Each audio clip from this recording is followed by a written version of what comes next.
good evening, everyone. Good evening, ladies and gentlemen. Welcome to Corporate Connect webinar, jointly organized by SIAS and SGX. We will start today's program with our first speaker, Mr. Seah, trainer at Buffett Online School. He will be sharing with us on, is there still long-term investing in today's market? Mr. Seah, please. Hi, hello everyone. Good evening, everyone. Okay, just to make sure, can you guys see the slides? Oh, okay, good. I'm going to assume everything is okay, good. Okay, great. Thanks a lot. Okay, so this is the presentation I'm supposed to actually talk about. And if you have any questions, please feel free to write them down. Later, there'll be a Q&A session. And the question is this, is there still long-term investing in today's market? When I was asked to actually present this topic, I feel so... I don't know what's the feeling to actually describe this particular statement, but it's a very common question that people ask. Nowadays, can we still invest long term? And there's a reason why people ask this as well. Now, let me show some things. So now, this is actually a statement made by Federal Reserve, the Fed. In case you all don't know who the Fed is, they actually control interest rates and monetary policies, meaning to say they affect the economy a lot. And the leader of Fed, right, actually said this, okay? Say that, use this particular term, irrational exuberance, meaning to say there's overwhelming greed and fear, okay? Now, if you actually know that you're someone who gets affected by the stock market, by the economy, and it creates certain emotion in you, not just logically you think about things, right? But you create a certain emotion. Please, later we can discuss a little bit more about it. And they talk about, well, we as central bankers, right? They actually talk about a lot of things like low inflation rate, lower risk premium. And you guess what? It is actually talking about the situation right now. But this particular excerpt, right, is actually from 1996, okay, by Alan Greenspan. So at that point in time, right, the situation is very similar to now. And okay, so what I'm trying to say, what I'm trying to say is, now, if we base it back on 1996, is right here. This is what the world index looks like. Okay, let me just shift this. Okay, world index looks like. And after the whole entire situation, right, there was a dot-com bubble, there was SARS, there was dengue fever. There were many situations. And right now, the whole entire MSCI World Index, right, is still up by more than 500% since then. Now, so what is my personal opinion? I'm not sure about your opinion, but my opinion is the world will become a much better place next time. Now, this is again an opinion. Again, as an investor, you have to form an opinion. But let me just ask you something. Like, for example, you know, in the past 10 years ago, 20 years ago, right, I don't know whether you all still remember using a pager. Right now, we are using a handphone. Okay, before handphone, right? We have pager. Then we have the big handphone that looks like water bottle. Then after that, we got a smartphone. Right? The world keep improving. Do you think there will be a certain point in time we go back to the past and use a pager again? In my opinion, again, I want to share that it's my opinion. I want to share all the disclaimer. It's all my personal data points which I'll be sharing with you. My opinion is the world is not going to become worse. It's going to progress. 5 years later, 10 years later, there'll be new technology, there'll be new economy, and it will become stronger. And we can see it is evident the world doesn't go in reverse. We will hit into crisis, we'll overcome it. Okay? So now, I want to share this idea of what is investing first. Because when we talk about long-term investing, first of all, what is an investing? Again, if you search for the definition of investing, it's very interesting. There's many definitions, but let me share with you my personal way of looking at investing. Basically, we are placing money into a belief. Example, my friend told me last week that he or she invested into this company called Bookings.com. Bookings.com is actually, okay, it's not listed, it's SGX. Okay. But personally, I invested some stocks in SGX, I invested some stocks in overseas, but my friend invested in Booking.com. I asked my friend, why did he invest in Booking.com? He said that he believed that the whole entire tourism industry will improve. You see, he's investing in a belief. Now, this belief can be a belief that's backed by evidence, or can be a belief which when you're driving Uber or Grab, okay, nowadays it's Grab. For example, you can be inside a Grab and the Grab driver tells you, hey, there's this stock, very good. This stock is called ABC stock. And you believe in that Grab driver and you go and invest. By the way, a lot of people invest like that. They invest in a very weak belief or belief without much evidence. So first of all, right, I want to share with you that all of us, we got to have a certain belief. So personally, as I mentioned, I believe in given time, the stock market will go up, given time. So now, let me go back to long-term investing. I've heard this term over and over again. Long-term investing is dead. Why? People show me this particular chart, and I think it's fair, you know. When they show me evidence, I love to listen. When they tell me, oh, I think, I feel, I look at the crystal ball, or I have a dream that this particular number is going to come out this weekend, I'm not so interested to listen. Maybe I'm interested to listen, but I'll not invest a lot of money into this kind of things, all right? So now, they show me this particular STI index. You can see 20 years ago, it is somewhere around here, 2004. Now it's 2004. They say, hey, Sean, if I put my money into STI index, it goes up, it comes down, it goes up, it comes down. And after a while, I get nothing back. It goes back to where I have started investing in. Is this a fair statement? Well, I mean, technically speaking, it is fair if you just look at capital appreciation. But don't forget, you also get dividends and things like that. And the dividends that you get along the years, right, if you add it up, you'll be surprised how much it is. So is it a losing game? Not necessary, but is this the best investment at this point in time? Perhaps not. But this is the evidence that people give me. Long-term investing is that if I've invested here, buy here, then I sell here, wow, I make money. Then I buy here, and then I sell here, I make money. Every investor's dream is to buy at the lowest and sell at the top, right? But I want to share with you, this is not so possible. Now, again, I want to ask, why are you investing? What is your investment philosophy? Is it to make money as fast as possible? Or is it to make consistent income safely? Okay, so this is something that I will ask you guys later, correct? Now, because if you want to make money as fast as possible, there's also the reason why people go casino, correct? And they want to make money as fast as possible. They want result instantly. Whether win or lose, tell me the result instantly. There's one way to get people out of the casino. Very, very few people will enter the casino anymore. Okay, how do we do that? Okay, for example, if you bet on big or small, okay, I don't really enter the casino, so I don't know whether I'm using the terminologies correctly. But for example, if you make a bet on the casino table, we tell you this. We say that, okay, after you place the bet, right, 1 year later, then we tell you the results. How many people will continue to go to casino? No, the reason why people go to casino is for instant gratification. And this is the reason why a lot of people tell me that long-term investing is dead. Because they feel that they can make money faster short-term, or they want the result short-term. But again, let me ask you, do you want results fast, or do you want results consistently? This makes the difference on what forms your investment philosophy. Now, going back to this gentleman, Warren Buffett's philosophy is this. By the way, if you don't know who is Warren Buffett, he is one of the most quoted investors on the planet because he's one of the richest investors on the planet in the equities market, in the stock market. His philosophy is to never lose money. His rule is not next week make money, next day make money, next week make, next month make 100%. No, his is to make sure that he protects the downside and the upside will take care of itself. And this may not be something that many people can swallow, but you have to choose. Are you going to be an investor, or are you going to be a short-term speculator? Again, this is my opinion. If I offend any one of you guys, please understand I come from a very, I would say, heartfelt and sincere manner of wanting to actually share with you this, because I myself lost a lot of money when I go for a short-term perspective. Okay, now, a lot of people argue with me. They say that, hey, but Warren Buffett is getting old. His philosophy may not be relevant today. And if you compare the past 10 years, in fact, Warren Buffett's share price did not beat the S&P 500. I will come to that in a moment's time, and I want to tell you that this particular argument is not complete and is flawed. But let me go straight to certain points that can help you guys.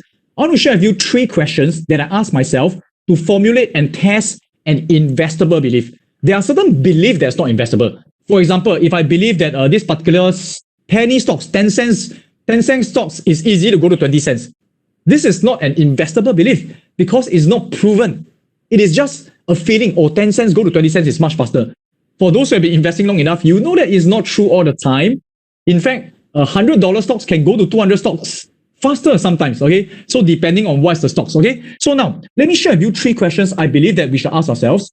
And okay, it's 3 questions, but there's each question there's a certain split into it. Okay, so let me go through the question. Question number 1, and I would like all of you to participate in this. Although I can't see your response, participate in this, and later we can do some Q&A. Question number 1: by the end of this year, will the market be up? How many of you think yes, it will be up? How many of you say that no, it will not be up? Or some of you say that I got no idea.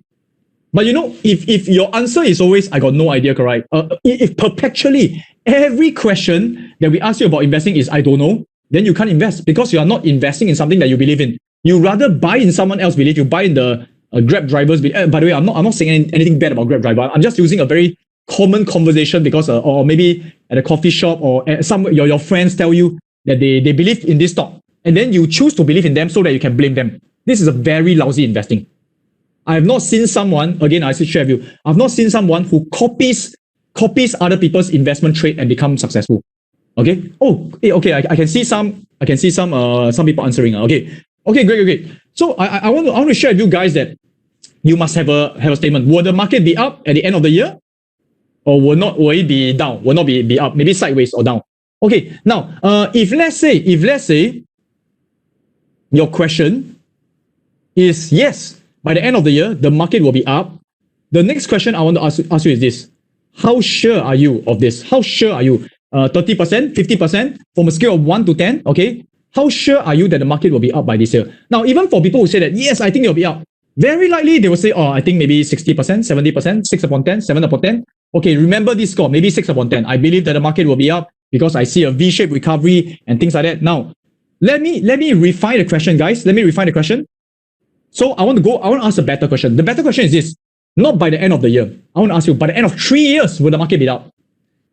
A lot of times when I ask this in a private set, or rather in a big setting, right? Most of the people will tell me, yes. 3 years, I believe it will be up. End of this year, not too sure. Maybe yes, maybe no. Next week, I'm not sure. But 3 years, I believe it will be up. And again, are you more confident with your 3 years belief than your 1 year belief? You get what I'm saying? So now, in fact, right, if most of us, we know, or we are confident enough to believe that in 3 years' time, the market will be up, why don't we invest with a 3 years perspective? This is actually a longer term perspective, correct? A longer term investing. But a longer term investing will help us make better investment choices. And when I say better investment choices, let me go back to this quote. It is to never lose money. We want to reduce our chance of losing. Then myself, we put inside the bank, right? Well, we all know that if we put inside the bank, inflation will kill us anyway. So coming back to here, if we invest with a 3 years perspective, the chance of us losing money is lower. But there is ways to make money safer and more consistently. Again, my question for you is this: do you want a shorter term quick results, or do you want consistent winnings? Okay, so if you want consistent winnings, right, you can see this is a 6 months STI price chart. So currently it's here. Is it going to go up or down? It is very hard to guess. Some of us may guess correctly sometimes. Some of us may guess wrong most of the time. I do not know. Maybe it's 50%. But if we guess 3 years, the chance of us winning is much higher. And I do not say this by thinking. This is the evidence. This is a research done by Fund Supermart and done on STI for a period of 25 years. Now, if we invest in a 1 year period, if we buy and hold 1 year, our chance of winning, meaning to say positive probability of winning, is 60%. 60% of the time, at any point in time where we hold during 1 year, for 1 year, if I buy in May, I hold until next April. If I buy in September, I hold until next August. 1 year, the chance of me making money is 60%. The chance of me losing money is 40%. If I hold for 3 years, the chance of me losing money reduces. Okay, again, because I make money about 80%, so the chance of me losing money is about 20%. If I hold for a 5 year period, it will be about 15%. If I hold for a 10 year period, I do not have any point in time where I can lose money if I hold for a 10 year period. Maybe I break even, but I will not lose money. So if you think in that perspective, right, again, do you want to make money consistently, or do you want to gamble for short-term returns? Okay. So now this is also common for indices around the world: Hong Kong, Europe, US, Japan. Okay. The only exception is Japan. Okay. Again, look at this. The purple bar is 1 year. This is 3 years, 5 years, 10 years. Okay. So most of them, you can see the longer you hold, the more chance of you making money. Okay. Or less risk. There's much lesser risk when you have a longer term perspective. If you are someone who don't like to lose money, this is for you. So my belief, number one, and my belief is based on evidence and data, long-term perspective reduces the chance of losing. I hope that this is useful for you. So later I'll give you some very practical portions of it. Let me go into the next portion. Now, the second question, right? Okay, so by the way, so long-term data tells me what to buy. Short-term data tells me how much to buy. It doesn't mean that I'll throw all my money in here and wait for 3 years. Because right now, we know that the economy is going to plunge. I mean, it is plunging. It's not good. The coronavirus in Singapore is going down. But you look at the world cases, right? It is not slowing down yet. This is the worst statistics, okay? So we know that we are affected by the whole entire world's economy, right? STI has gone down by 17%. I mean, it's bounced back up and then come back up. We have lost 17%. But look at our GDP growth rate. From 0.6 to minus 4.7, right? It is not a minus 4.7%. It is actually a 500% change, you know. It's a 500% change, but our STI only dropped by 17%. Now, for the Dow Jones Index, it has recovered to a point as if nothing has happened. But the truth is, in US, the GDP growth is minus 5% as compared to previously 2.1%. It is a terrible time. It is a recession. But however, we do know that the market has went up. So what I'm going to do now is, in the short run, because this 1 year, in my opinion, the economy is not going to do well, I rather wait. So I believe in long term, I believe the world is getting better, but short term wise, I rather allocate lesser money until things are sure. I rather go for a surer confirmation. What do I mean by sure? When the stock market reflects the economy. Now the economy needs to improve to support the market. I rather it happens that way, or the stock market needs to come down to reflect the economy. Now stock market is going up, economy is going down, is not reflective of each other. I rather enter when there's congruency. So this is my idea. Okay, now let me go to the second question quickly. I realize I only got 5 more minutes. Second question. We like to ask ourselves, should we buy into this company? We want to ask, company X, will they have a greater future? In the future, will they become bigger? So let me give you a practical example.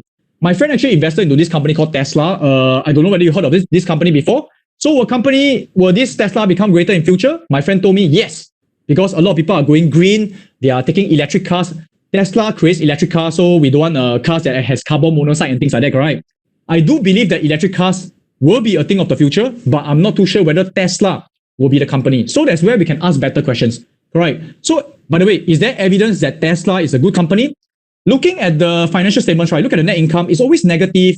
And if you look at the cash flow, it's always negative. To me, I'm not saying Tesla is totally bad, but it has not given me evidence that they can make money. So to me, this belief, will they become better in the future? Maybe the more cars they sell, the more money they lose. So we can read a lot more into it. And this evidence will help you avoid lousy companies. Example, HiFlux. Okay, I know this is a sensitive topic right now, and SIAS is pretty much involved into this settlement of HiFlux. But let me share with you. HiFlux, if you look at the net income, if you are a very logical investors and you look at the past records for a certain period in time, you will see that HiFlux earnings per share or earnings looks like this. Will you invest into a company that looks like this?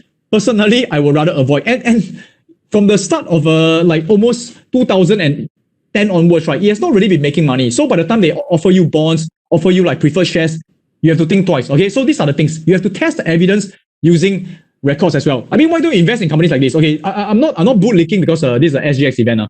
This is something that I personally feel that there is potential future for it, because Singapore is a financial hub, and I think that Singapore's future pretty much depends on our financial stability in terms of the financial services that we're offering. So SGX, if you look at the earnings, it looks something more like this. So why do you invest in something like this? In my opinion, I look at data point and I formulate my belief and use evidence to support my belief. So this is something that I want to share with you guys. And also, one better question that I think, right, is this. Instead of asking whether Tesla will be a greater company in the future, why don't we ask, will electric cars be of greater usage in the future? In the future, think of it 5 years, 10 years later. Do you think so? That more people will be using electric vehicles? If yes, why don't you buy into an ETF instead? So in my opinion, which has a less chance of losing money? Tesla, if I invest into it now, it has gone up a lot. I do not know. There's so much competition. Why do I buy into a portfolio, a ETF, where there's Tesla, there's Honda, and all of them, they are competing to make the next electric vehicle. Not all of them, but if I know that people will still be using cars, correct? If I buy into an ETF like that, even if Tesla increases a lot, I will still be making money, you see. So why don't you just buy into a portfolio? So same thing, will Singapore's economy be greater? I mean, if you're not sure which Singapore stocks to invest in, why not invest into the ETF as well? The ETF consists of the greater Singapore stocks. And that's where, if you believe in the future of Singapore, you can actually zoom into the financial sectors. You can, okay, but by the way, this STI ETF, pretty much the biggest weightages are all in the financial sectors as well. Okay, and right now, the PE ratio is 9.78, which, please take note of this number. I will go into that into detail. So, okay, I got 1 minute, so I'll not go into detail. But belief number 2, diversification reduces our chance of losing. So why not diversify? Now, the last thing I want to share is this. I'll go straight to the point. Basically, we want to look at valuation. Valuation based on price to book has always given better returns no matter which period in time. So another one, this is price to earnings. Same thing. If you buy low PE stocks, it has been proven to give better returns as a whole entire portfolio. By the way, I'm saying that. So I'm going to summarize this whole entire slide because I'm not going to eat with time. Basically, there's a study done, IBM versus Exxon, and IBM has been growing a lot faster based on revenue per share, earnings per share, dividends per share. Sector growth is much faster. But if you invest into IBM, $1,000 will turn into 800,000. If you invest into Exxon, which is a slower growing company, this is Exxon, much slower, okay, your 1,000 will turn into 1.6 million in 62 years. Now, why is that so? Because all along, you can see Exxon's P ratio is much lower than IBM's. So a faster growing company at a high valuation may not be the best investment. I'm going to conclude right now by sharing with you, back to this point, never lose money. How do we do that? How do I lower my risk? Number one, invest longer term. Number two, diversification. And number three, buy at cheaper valuation. So if I were to give a suggestion to my close friend, I will be saying that, why don't you just buy an ETF at a low P ratio and hold more than 5 years? I mean, this is a perspective. Okay, cool. So my time's up. I'll pass back to Christine. Thank you very much. Thank you so much, Mr. Seah, for keeping it on time. Yeah. So next up, we're pleased to have Oceanus Operations Director, Ms. Daphne Lim, to share with us on driving a resilient business amid COVID-19. Ms. Daphne Lim, please. Hi. Thank you, Christine. Good evening, everybody. Thank you for joining us today. I'm Daphne. I'm the Operations Director of Oceanus. So I'll be your speaker for tonight. Today, I'm here to share with you about Oceanus on how we build resilience over the years, especially so during this, what everyone is saying right now, COVID-19 pandemic. How are we going to continue to grow and be resilient? So let me share with you Oceanus slides itself.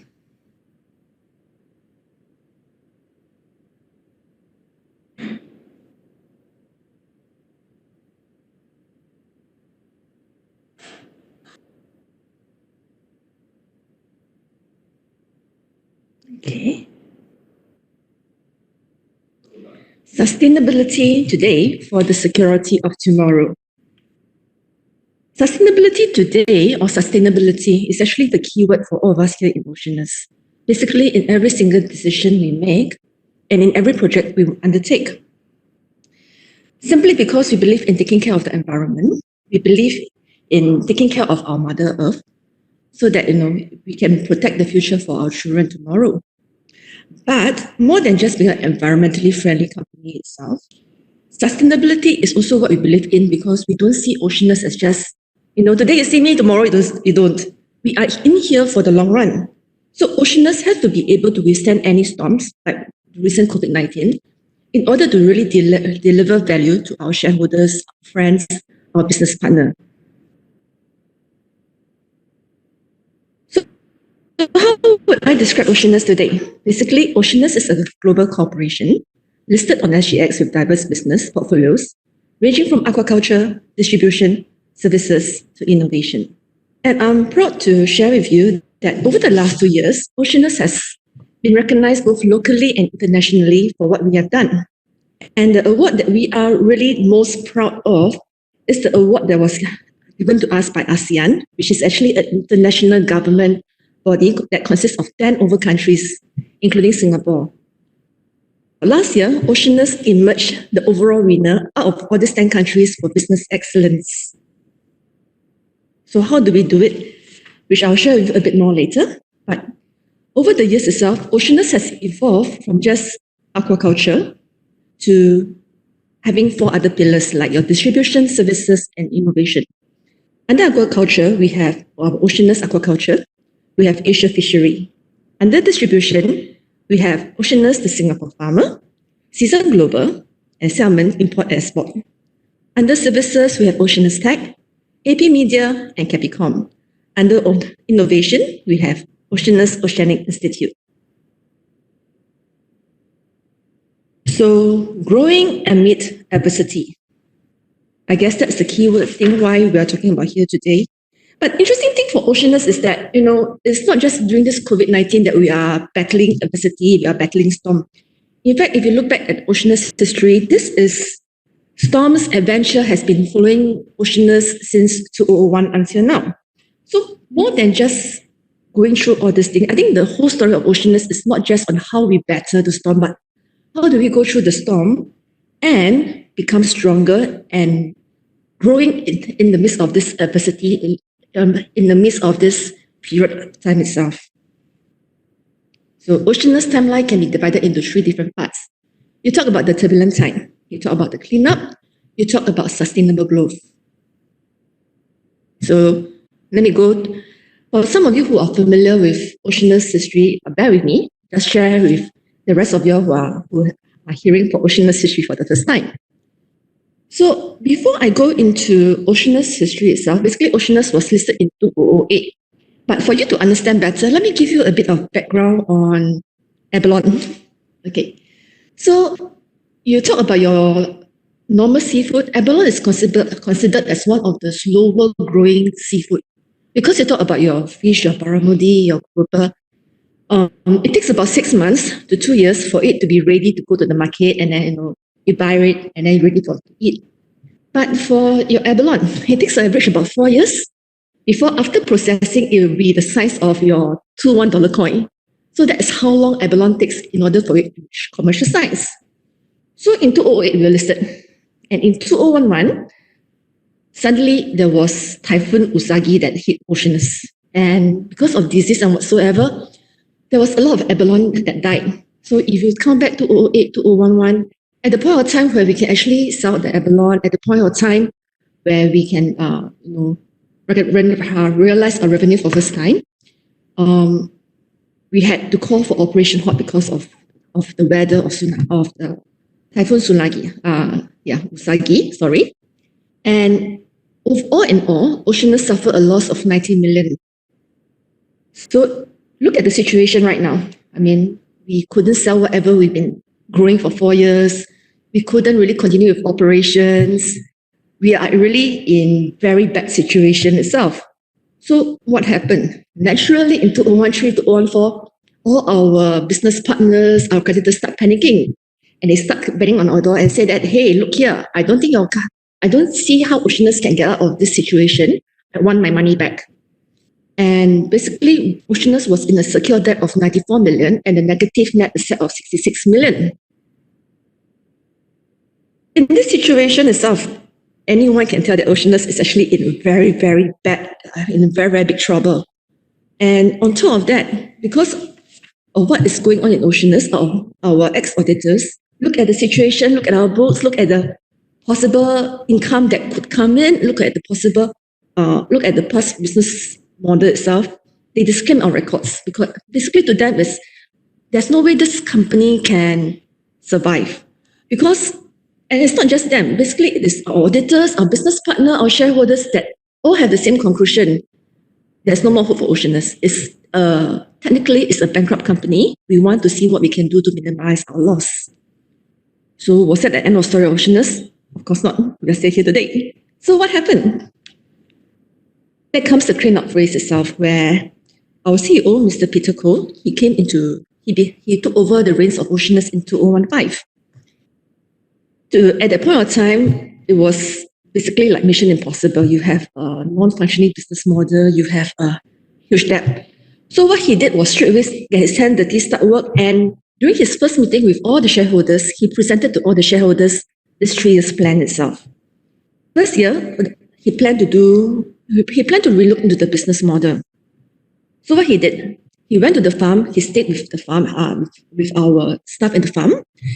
He learned about abalone farming. On top of that, he went to talk to anyone who's in the abalone industry to understand the whole business model of abalone. And then he realized one thing. Again, now I'll share with you a bit of background of abalone farming. In order for the abalone to thrive, abalone basically need a few things. They need clean environment, number one. Number two, they need the water to be continuously flowing. And number three, they are herbivores, so they usually eat herb and algae. So how does it come into Oceanus picture? Oceanus is a land-based farm. So in order for the abalone to thrive, we need to be near the sea. We need to build pipes that lead from the sea to our tanks. And we need to have electricity to pump the water from the sea to the tank. So it's continuously. So there is electricity cost, there's maintenance cost, there's manpower cost. On top of that, the more abalones you have, the more feed you have to buy. And animal feed in any farming itself is one of the largest expense. So with all this incurred itself, Oceanus operating costs just to run the abalone farm was really high. In short, if Oceanus after 4 years, choose to go to the market and sell our abalone, even at cost price, we will not be able to match sea farmers, because sea farmers can sell it much lower than us and still make a good profit. Why? Because they don't have electricity costs. Because they don't have to worry about circulating water because it's at the sea itself. The sea moves.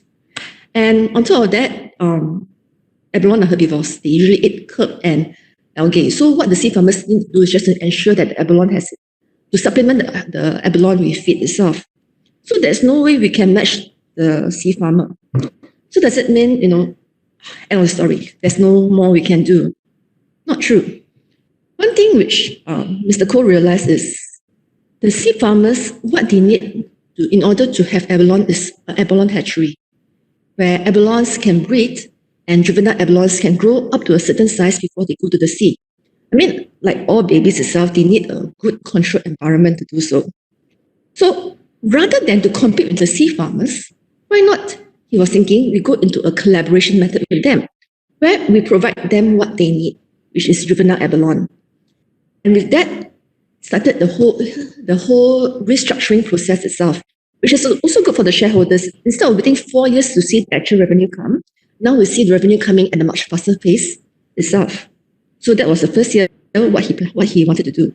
Second year, even though after a successful change of business model itself, there is still that issue of, oh no, Oceanus is in a debt of $94 million. How are we going to clear that debt? So he had to go and speak to every single one of our creditors and get them to agree to two things. A haircut. Haircut meaning can you take back lesser money itself. Number two, to do an equity swap. Not as easy as it seems. Imagine you're trying to convince somebody that to buy or to convert your debt for shares of a company that to a lot of people is technically bankrupt. Unless they believe that there is a future in the company, no one is going to do that. They rather basically liquidate the company, take back whatever money they can, and see what happens. And in 2017, as what Sean has shared earlier, we have to diversify. So that is what Peter believes in as well. We have to diversify. We cannot just look at abalone. We have to think beyond abalone. So in this 3 years itself, basically Oceanus was working on these 3 things itself. And most importantly, what is our report card after 3 years? I am proud to say that, at the end of 2017, we are debt-free. We no longer own any money itself. We are free of secure debt. And for the first time in 7 years, we announced a net positive position itself. We doubled our revenue, and there was a reversal of adjusted EBITDA. So mission impossible, make possible. And this was really huge news. And therefore, after the announcement itself, we were actually featured in several mainstream newspapers like your Business Times and your Straits Times itself. So what's next? Does it mean that, job done, Oceanus is there? Truth of the matter is we are not there yet. We still have to grow the company. And therefore, we shared with our shareholders, this is our future plan. In 2018 is foundation building, where we want to grow both organically and inorganically. We want to ensure sustainable growth because our main objective is by 2025, Oceanus will become a 100 million revenue and above company itself. Sharing a quote from Peter, how do we achieve what we want to achieve itself? Is when everybody work together so we can reach the next level. One interesting question that was posed to both Peter and the rest of the management in most of our AGM is, hey, how are you going to ensure that Oceanus becomes foolproof? Have you foolproof your farm from typhoon itself? Have you built walls so that their belong will not be affected? Truth of the matter is we cannot just depend on this. We have to evolve. Because as what Peter says is, we will not know what happens in the future. Right now, in this situation itself, China is where our main operations on. Even though it's a 0.001% chance that China may be affected by war or whatever itself, we have to make sure that we spread our eggs to several baskets. We have to diversify. We cannot remain as a one country, one product company. We have to evolve into a multi-country, multi-product company itself. And therefore, let me present to you our Oceanus 4 pillars of growth: aquaculture, distribution, services, and innovation. Four very distinct pillars. People ask, why are you diversifying so much?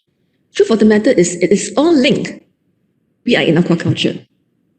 And as much as if you study the trend itself, farmers, they have very thin margin because they depend on people to sell the stock. So rather than getting someone to distribute what we have, why not we go into distribution ourselves? And when you go into distributing and selling, you need marketing and branding in order to brand your goods.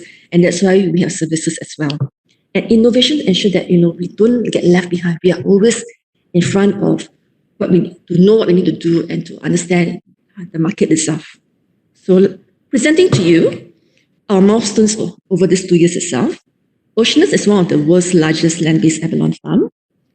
On top of that, we have also set up an Indonesian team to ensure that seafood is sustainably sourced and food security standards are met.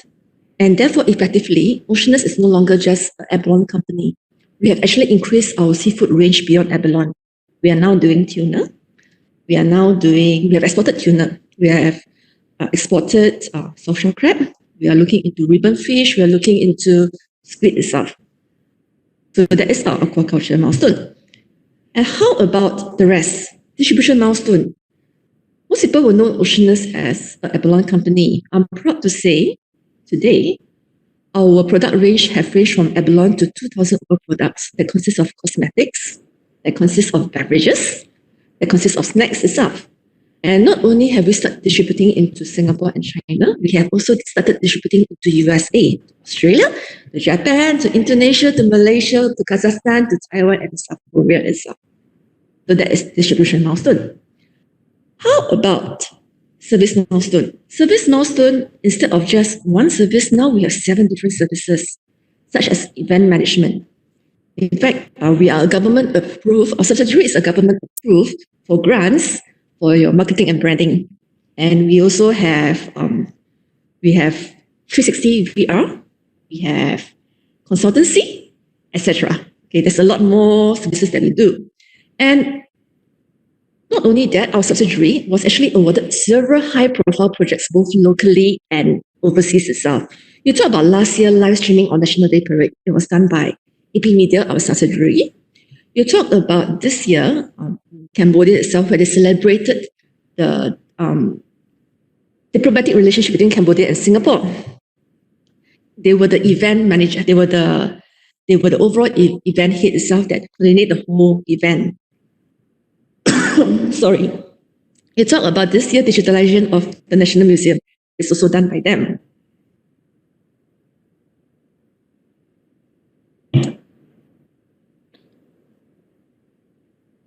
Innovation milestones. We have set up Oceanic Institute in Jiangpu and in the Oceanus Innovation Center at Temasek Poly. And we also have research collaboration with Temasek Polytechnic and Republic Polytechnic on our juvenile abalone growth. I can't go into details because of NDA we signed, but it's a very interesting project that we are having right now with them.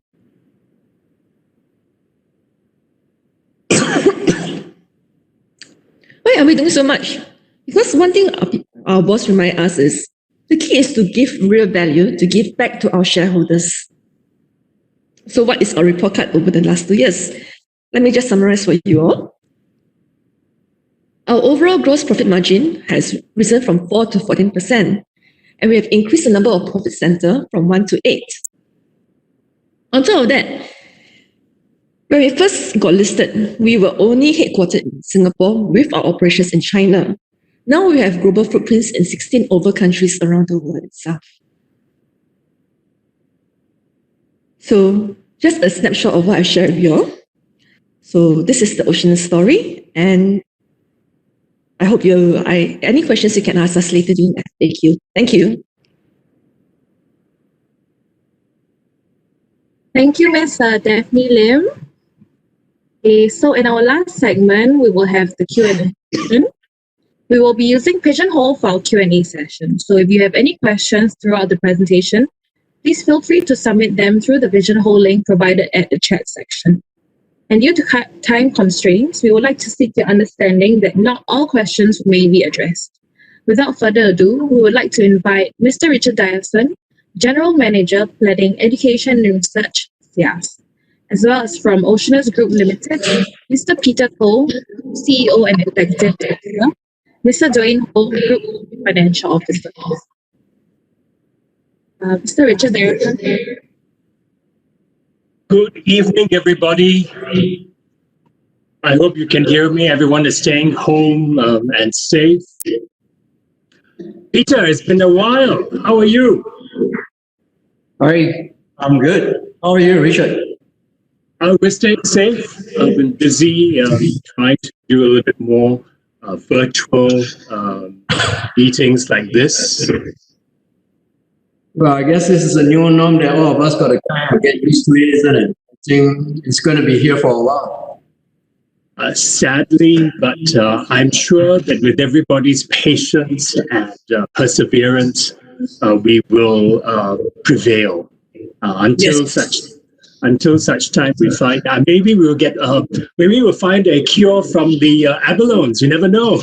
Oh yeah, I'd like to know that if that happens. Maybe I'll just start off. I think this is something that everybody's mind. I think there is a few votes on this as well.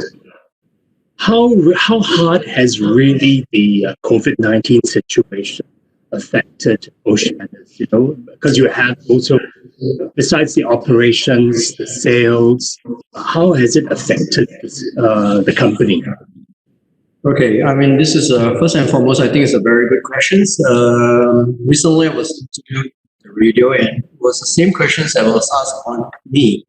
Now, the fact that I would like to say is that for Oceanus, we are pretty much well prepared for this COVID-19. In fact, we were not really affected by it in a way. The fact of it is because we have actually put ourselves on first gear right from the start when we finished with our successful restructuring back in 2017. So at the end of 2017, after we finish our restructuring, we start off the year in 2018, and everybody says that we can't be resting by our laurel at that point of time because the company effectively at that stage was a one product, one country company, which means we are basically doing abalone farming and we are basically in China.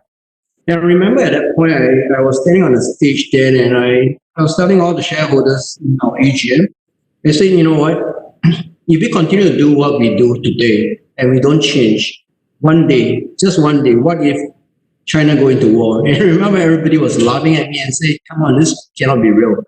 And I look at the shareholders, there were about 100 of them, and I say, well, you guys are absolutely right. And I personally also feel that this is pretty unlikely because China is not about to dump away what they have achieved over the last 2-3 decades. But the point is, as much as we say that this is not likely and it won't happen, none of us can guarantee that that will not happen. As much as we believe it won't, there's still this percentage of, let's say, we can say 99.99% it won't happen, but it just cannot be absolute. And for that, I was saying that we have to then start to prepare ourselves for the adversity if anything like that would happen, especially for a private company. And we just have to move away from being a one-product company and being a one-country company, which is what we have been doing since day one. And that's where just now Daphne has clearly explained that we're going into the 4 pillars. We started to diversify in our niche of our business, and we started to diversify not just in one country. And fortunately, for what we have done over the last couple of years, and it helped us to kind of avoid a painful experience in this COVID. I mean, of course, now we know it's not the war that actually comes around, it's the COVID-19. And I can tell you that currently all the farmers in China, they're suffering very badly. Why? Because traditionally in Chinese New Year is a good time for abalone farmers and for basically anyone have any business dealing with abalone. But this year we know Chinese New Year, there was a big cramp down, a big lockdown within China itself. So the product is not moving. In fact, all of them are stuck with it. The price has gone down by about 50%.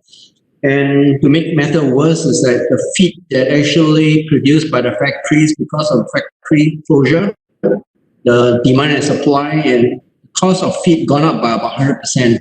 So it will take about 2 years for the abalone farmers to actually recover in China. And that is something that is very apparent right now. And for Oceanus, the fact that we have right now, in fact, abalone farming and abalone itself is probably only about 10% or less of our overall business. So, well, I can't say that we are not affected at all, but I will say is that we are relatively okay with this whole restructuring. In fact, I won't be surprised that we may turn out coming out of this 2020 doing even better than last year. That's good to hear. But before I go to some of the other questions, I would like to come back to your latest recent announcement, the partnership with Song Hong and the establishment of a joint venture, which is the Seasons Global Trading Private Limited. Could you perhaps elaborate a little bit more about this venture and how it would help the company moving forward? Sure. Well, Season Global is a joint venture between Oceanus Group and Season Hong International in China. Season Hong itself, basically, they have been around for the last 40 over years. They're basically a pretty well-established distribution company for FMCG products in China itself. So when we actually put the two companies together and we set up this Season Global, for Season Hong, generally they will choose us to cooperate with them is for this reason, because of our reputation, not simply as Oceanus, but also because of the fact that we are publicly listed. So in terms of corporate governance, we've got the best standards, and also because we are from Singapore, and Singapore, they have very good image internationally. As for us, why we actually pick Season is because we don't have another 40 years. I don't want to wait another 40 years. So basically, they already have all the network and everything they've done over the last 40 years. So it's a very good, It's a very good way for two companies to actually cooperate and jumpstart some things that will take us a lot longer to get there. And yeah, so in one breath, right now, you can see that Oceanus right now we have 40 years of network distributions in China, and that's exactly what we are doing. You're leapfrogging, Peter. Well, I say it's COVID-19. We got to think outside the box, isn't it? But I think a lot of people, the question here is that, but then why is the share price still low, not moving at all for such a long period? Yeah. So that's another good question. And in fact, this is also one question that I always been asked during every AGM. I think the truth to the matter is this. Now, if you take a step back and you take a look at the company as a whole, today, the company, if let's say today we are worth about, market cap is about 70 million. When I actually came on board back in 2015, there was a stage whereby the company market cap was about 10 million. So if you were to look in that perspective, we have actually gone by 7 times from where we came. But of course, the fact that the price don't really reflect in terms of the individual shares, that has to do with the fact that we, after our restructuring, some of the characters, we actually did 2 things during our restructuring back in 2017. One is we pay off our characters through cash. The other, we paid through issuing of equities. So when we do that, inevitably, we actually have a lot more equities floating on the market. So in other words, the per share basis is kind of diluted in that sense. Now, so if you look into a holistic view as a company, has the share moved? Yes, actually it did, like I said, 7 times, but per share wise, because of the huge allocation right now during the restructuring we did.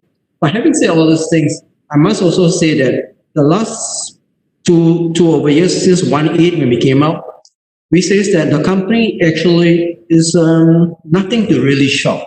Now, why did I say that? I say, look, at that point, I say that other than now that the company is no longer in any trouble and we are no longer in any danger of drowning anymore because we have got no more debt. And that's the only thing we can shout, that we got no more debt, 0. But beyond that, we are still fundamentally not there. Why? Because I say we're just generally doing abalone farming. We're just basically based on China. In fact, all eggs in one basket. And not only that, and farming business, is sometimes can be very seasonal in terms of when there's a typhoon or anything like that, it can affect the whole business model. So we say that we got to actually build the fundamental. Well, the 4 pillars is basically one of the ways that we go about building the company. We don't believe in having the price moving whereby the business fundamentals is not strong or the foundation is not solid on the ground. So I would say that the last 2 years, that is what we have been busy doing. We don't really give a lot of thoughts about what is the share price, at least from the management part. We just want to build the foundation. And we know that right now that our foundations are really considered pretty well established. And I can safely say that moving forward, things will be very different. Yes, I think talking about the foundations, and I think there was some accounting issues previously, and I think so. How can shareholders get assurance from management that the financial statements are prepared in accordance with the relevant acts and financial reporting standards? Is the company familiar with these reporting standards internationally?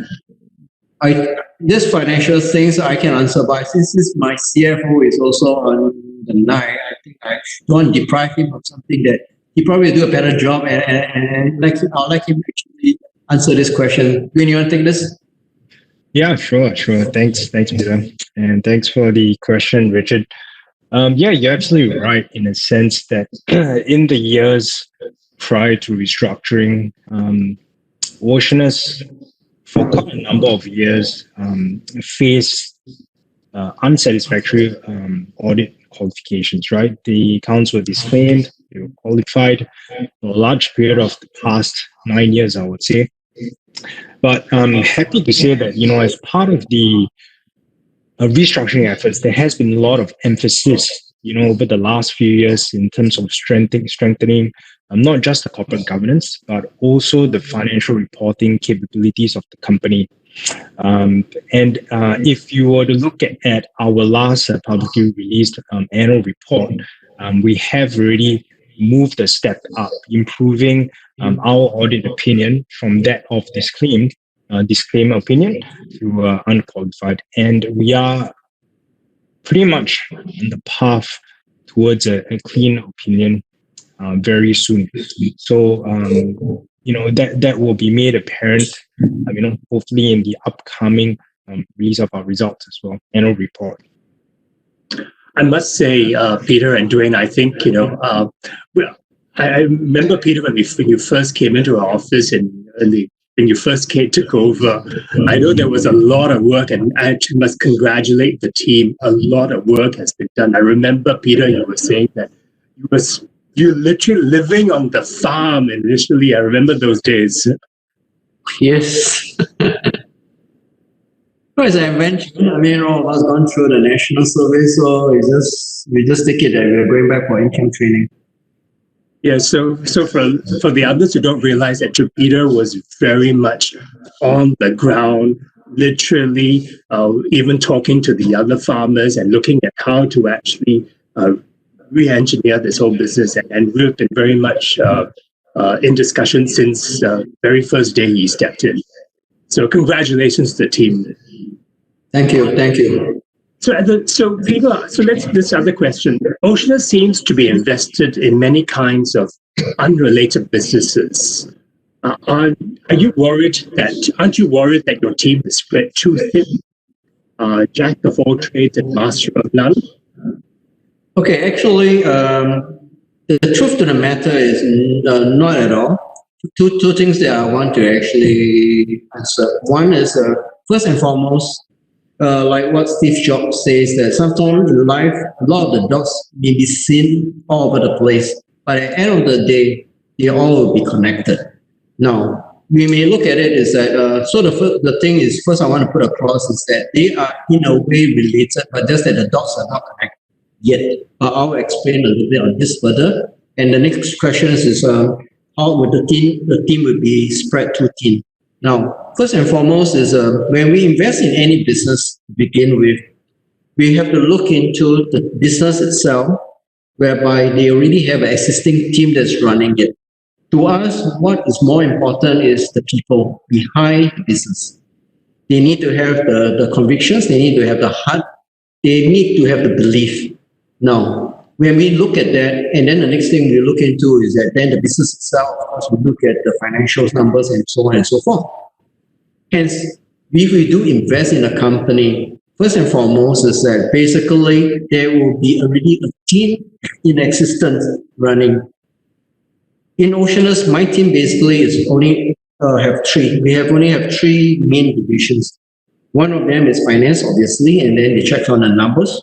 The other one is operations. They check on the ops, on the companies that we have investors and making sure that things are in accordance. And of course, then last but not least, we have So one of the other questions is that, Oceanus is obviously is on the SGX watch list. And what are your actions to take you out of this SGX watch list and hopefully by this year? The simple answer to your question is basically to be profitable. And like I said, this is probably the year that we're going to have to make this happen, and we will make it happen. That's why I was saying earlier that probably this year we are potentially looking into coming out even better than what we have over the last couple of years. And to say to the point earlier on the companies that we invested in are unrelated. For example, today when we do this webcam conference here, it's good that we actually have this business that we invested, which is AP Media. Because the team is actually here in our office to set up all the computers for us. And right now, everything got to go digital, like our AGM moving forward will be digital. So it's also set up by the team. So in a sense, whatever we do in the first place is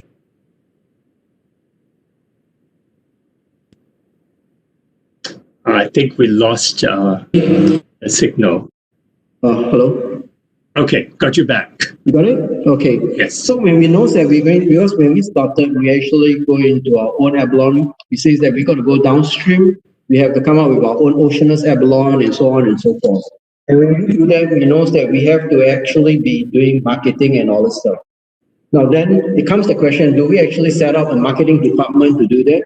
Then we look at our, we say, if we can set the marketing department, we are still very new with the FMCG at that point of time. And we do that. What happens if in the absence of, there's not much things to do? What would the marketing department be doing? It will be a cost center. But what we then decided that we actually invest in a company that is doing exactly that, and we have found them to do whatever we need to do. But in the process whereby, if let's say our FMCG division don't have anything, they themselves will actually be dealing with other customers. So they are on their own P&L. Our marketing department today is AP Media. And AP Media have clients like ranging from DBS Bank to the Singapore government. In Cambodia, there's a cyber office there. So in that sense, we are more nimble in that way. So we invest in something, we look at it and say, will this be a value add to our shareholders? Will it actually save us costs in the long run? Does it make sense? Or rather, do we do the shortcut way of just setting up a new department and then to actually burn a lot more in the longer run? You can hear me, Richard? Yes, I can hear you because I think we're running out of time. But what I want to perhaps before we end off, just from your perspective, what do you see are the risks moving ahead? The risk moving ahead, I guess the risk moving ahead will be, will be for all businesses will be moving forward will be how, after this post-COVID-19, how the world is going to be. And looking at the situation today, like our PM mentioned the other day, a lot of countries, they may actually look inward. So international trade may take a little bit of a hit. So in that sense, this is something that I guess it will affect a lot of countries, a lot of companies down the line. So as on for us, at this point of time, we can only say that we are, at this point of time, we are pretty well positioned for what we have done over the last 2 years to actually weather this. But as on moving forward, I think the big challenge for a lot of companies today is what will be the norm after post-COVID. And it looks like you have, put in place quite a lot of connections to help you weather this recent also announcement. Also helps you to move into new areas, which you, as you said, leverage off others. Is this a sort of is this moving forward the strategy you're going to adopt? I think the moving for our strategy has been consistent from when we came up from our restructuring thesis. We have 4 pillars of growth, mainly aquaculture, distributions, services, and innovation. So we will be working along the 4 pillars of growth that we are actually building. So the recent one is basically under distributions. So in time to come, you probably will be hearing that we are also expanding into our aquaculture as well as our services. All right, ladies and gentlemen, thank you very much. We've come to the end of the session today. I know, you like to show your appreciation to Peter, Dwayne, and Daphne. Thank you very much. We're always a pleasure to have you, Peter, on this platform. Always nice to see you. Don't be a stranger. Thank you, Richard, and thank you for having us. Stay safe, everyone, and have a good evening. Thank you. Thank you.